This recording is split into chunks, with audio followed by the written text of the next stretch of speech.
Vamos lá, meninos e meninos? Então, hoje dentro da nossa disciplina, a gente vai falar um pouquinho sobre responsabilidade e documentação, tá?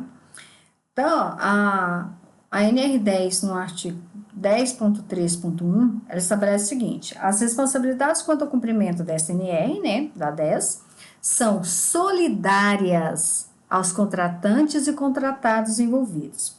Então, isso significa, se você contrata uma pessoa para poder fazer um serviço, ou você é contratado para fazer um determinado serviço, a pessoa que está te contratando, ela é solidária em caso aconteça algum acidente, tá? A mesma coisa acontece com relação a terceiros. Como assim, Flávia? Você tem uma empresa e contrata outra empresa para fazer um serviço para você. Então, vamos supor que o funcionário dessa outra empresa se acidenta lá na sua empresa. Então, você é solidário nesse acidente, tá? Porque quando você contrata uma empresa, ou você é contratado por uma empresa, todas as regras de segurança têm que ser atendidas. Tanto quem você contratou, tanto quanto os funcionários, tá? Eles têm que adequar as regras da empresa onde você que foi contratado, né? Então, por exemplo, eu fui contratado para fazer um serviço, mas através de uma empresa terceira. Então, além das regras da empresa na qual eu trabalho, eu tenho que cumprir, eu tenho que atentar também às regras da empresa para onde eu estou indo. Então, quando falo que são solidárias ao contratantes e contratados, é isso. Então, vamos ter 3 responsáveis: o funcionário, a empresa na qual ele trabalha e a empresa na qual ele vai estar prestando serviço. Tá joia? No item 10.13.2, traz o seguinte: é de responsabilidade dos contratantes, tá? Manter os trabalhadores informados sobre os riscos a que estão expostos, instruindo-os quanto aos procedimentos e medidas de controle contra os riscos elétricos a serem adotados. No 10.3.3, traz o seguinte: cabe à empresa, na ocorrência de acidente de trabalho envolvendo instalações e serviços em eletricidade, propor e adotar medidas preventivas e corretivas, tá? Muito importante isso. Aí tem lá, quais são as responsabilidades dos trabalhadores? Zelar pela sua segurança e saúde e de outras pessoas que possam ser afetadas por suas ações ou omissões no trabalho. Então, quando você vê alguma coisa que não está legal e você simplesmente não fala, você está sendo omisso. E isso também vai acarretar uma responsabilidade para cima de você, tá? Responsabilizar-se com a empresa pelo cumprimento das disposições legais e regulamentares, inclusive quanto aos procedimentos internos de segurança e saúde.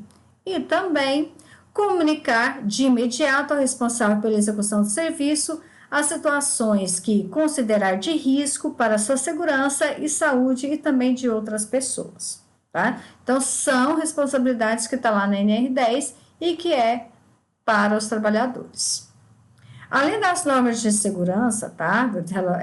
Regulamentadas, que são as NRs, existe também uma série de medidas que podem ser adotadas.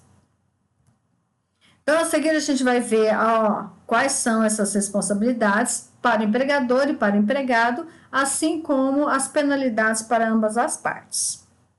Então, conforme o artigo 157 da CLT, que é a consolidação das leis trabalhistas, cabe às empresas cumprir e fazer cumprir as normas de segurança e medicina do trabalho, instruir os empregados através de ordem de serviço quanto às precauções e tomar no sentido de evitar acidentes de trabalho e doenças ocupacionais.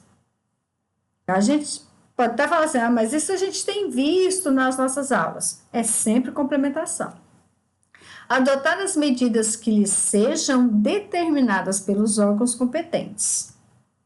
Facilitar o exercício da fiscalização pela autoridade competente. Então, se chegar lá algum fiscal do Ministério do Trabalho e Emprego, você não pode negar, tá? Não, hoje não dá para fazer vistoria. Hoje não dá.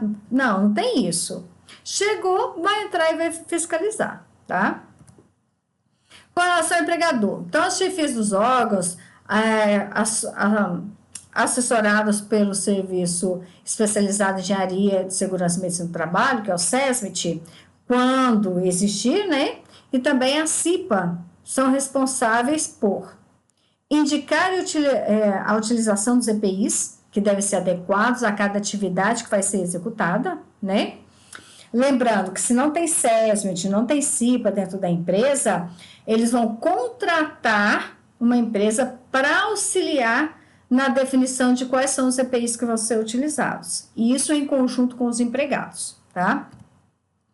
Fornecer o equipamento em perfeito estado de conservação, higiene e funcionamento, mantendo estoque adequado e suficiente, tá? Para substituição. Conscientizar e treinar os empregados para o seu uso. Então, não é você simplesmente pega um EPI e entrega para a pessoa. Você tem que explicar para a pessoa para que serve aquele EPI, qual a finalidade dele certinha, o que acarreta se a pessoa não utilizar. Inclusive, a pessoa pode ser mandada embora se ela não utilizar o EPI, tá? Se ela for chamada a atenção 3 vezes pela não utilização dos equipamentos de proteção individual, isso dá justa causa, tá? Que é a chamada advertência verbal escrita. Então, o que vem ser uma advertência verbal escrita? Vamos supor que o funcionário não está utilizando o EPI. Então, o membro da CIPA ou do SESMIT, o responsável, vai vir com um documento, falando lá no documento lá que o funcionário fulano de tal, naquele dia, tal horário, não está utilizando equipamento de proteção individual, fornecido tal dia, com CA número tal, todo o registro desse equipamento, com a data que foi fornecido, o treinamento que ele recebeu para poder utilizar esse equipamento de proteção, e ele vai ter que assinar, que está recebendo aquela advertência verbal escrita. Então, só que para ele assinar, a pessoa vai vir, vai chegar e vai ler para ele. Por isso que é verbal e escrita. A pessoa, ela pode recusar? Não, não vou assinar. Não tem problema. Testemunhas assinam que aquela pessoa recebeu a advertência verbal escrita e recusou assinar. Se isso ocorrer mais 2 vezes, RH e rua justa causa. Ok? Exigir, então, a empresa, né, o empregador tem que exigir a sua utilização e, se for preciso, aplicar as medidas disciplinares pertinentes àqueles que se mostrarem resistentes de forma injustificada e comprovada, conforme estabelece a legislação trabalhista, tá? Então, isso é permitido mandar embora por não utilização de EPI, viu? Com relação ao empregado, lá na CLT, no artigo 158, tá? Cabe aos empregados observar as normas de segurança e medicina ao trabalho, bem como as instruções dadas pelo empregador, colaborar com a empresa na aplicação das leis sobre segurança e medicina no trabalho, usar corretamente o EPI quando necessário e somente para a finalidade na qual se destina. Gente, se você recebe equipamento de proteção individual para o seu trabalho, você não leva para casa para fazer serviço, outros serviços. Às vezes você vai levar para casa porque é um equipamento que você leva, você mesmo higieniza, e você vai fazer um serviço em outro local, você não passa na empresa para pegar o equipamento para poder ir trabalhar. Né? Então, vamos supor, um pedreiro que vai receber ali a botina, vai receber, às vezes, o uniforme, o capacete.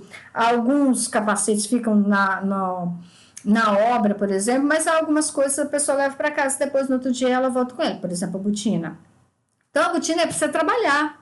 Não é para você fazer aquele bico que você pegou no final de semana e vai utilizar esse equipamento. Tá? Então, tem que pensar nessas questões. Cuidar para que o EPI esteja ao alcance, limpo e pronto para uso, tá? Sempre que o EPI apresentar sinais de desgaste, defeito, então você vai solicitar imediatamente a substituição desse equipamento, pois não é admissível a execução de uma tarefa com o uso de materiais e equipamentos ineficazes, principalmente na nossa área de elétrica. Então, se o equipamento, às vezes, ele está danificado, isso pode ocorrer um acidente grave com eletricidade. Então, fica muito atento com relação a isso, tá? Então, as responsabilidades, de acordo com as normas de segurança do trabalho, a gente tem alguns programas que devem ser criados para identificar, controlar, minimizar e até eliminar os riscos presentes no ambiente de trabalho. Então, dentre eles, a gente tem o PPRA e o PCMSO. PPRA é o Programa de Prevenção de Riscos Ambientais. Então, vai verificar que risco você está exposto. A pessoa está exposta a baixa iluminação, a um risco ergonômico, ela trabalha muito na laje, então ela não trabalha em pé, ela trabalha meio agachada, então isso é um risco ergonômico. A pessoa, ela trabalha em um local muito quente, não, ela trabalha em caixas subterrâneas, então ela está exposta a risco biológico, a risco químico. Então, que tipo de risco que ela está exposta? E o PPRA auxilia nesse programa. E o PCMSO, que é o Programa de Controle Médico e Saúde Ocupacional, que é quando você vai fazer uma entrevista, eles mandam você fazer os exames admissionais, depois de tempos em tempos você faz exames periódicos, depois, se você for mandado embora, você faz o exame demissional. Se você vai trocar de função dentro da empresa, você faz exame de troca de função.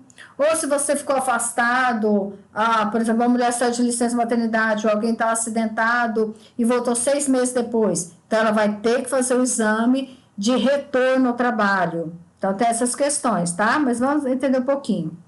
O PPRA, ele é um documento que tem que ser revisto anualmente. Então, todo ano a empresa tem que providenciar um PPRA. Ele vai identificar, avaliar, registrar, controlar e mitigar os riscos ambientais existentes ou que venham a existir no ambiente de trabalho. Mitigar, ele vai determinar ali, vai verificar quais são esses riscos. Então, quando a gente viu a análise de risco, vai entrar aqui dentro do PPRA. Tá? Quais são os riscos que o eletricista está exposto? Então, ele entra dentro do PPRA. Então, vai ser identificado, vai ser registrado, quais as formas de controlar isso, tá? Tudo vai estar dentro do PPRA. Então, ele tem a função de promover a preservação da saúde e da integridade dos trabalhadores, tendo em consideração a proteção do meio ambiente e dos recursos naturais. E tem o PCMSO, que é o Programa de Controle Médico e Saúde Ocupacional, que é fundamental que o PCMSO seja elaborado e planejado também anualmente, em conformidade com os riscos determinados lá no PPRA. Então, precisa do PPRA, muitas das vezes, para poder fazer um PCMSO de qualidade, tá? Então, o médico, ele vai incluir ali a avaliação clínica dos seus funcionários, os exames admissionais, que eu falei, periódicos, de troca de função, de retorno ao trabalho e demissional, né? No caso do admissional e periódicos, ele vai levar em consideração os aspectos neurológico, osteomuscular, ligamentares, né? No caso de um modo geral, dos funcionários daquela determinada empresa. E vai fazer a avaliação também dos aspectos físicos do trabalhador. Avaliação psicológica, tá? Voltado para o tipo de atividade que vai ser desenvolvida ali naquelas tarefas desse trabalhador. Então, alguns exames complementares poderão ser solicitados, e lembrando que todo o custo desses exames é de responsabilidade da empresa, tá? Não pode ser descontado, desde o admissional até o demissional, nenhum exame pode ser descontado do funcionário, ok? Então, o não cumprimento dessas normas de segurança do trabalho pode acarretar alguns prejuízos. E eu vou falar um pouquinho mais sobre isso no próximo vídeo, tá bom? Não deixe de assistir o próximo.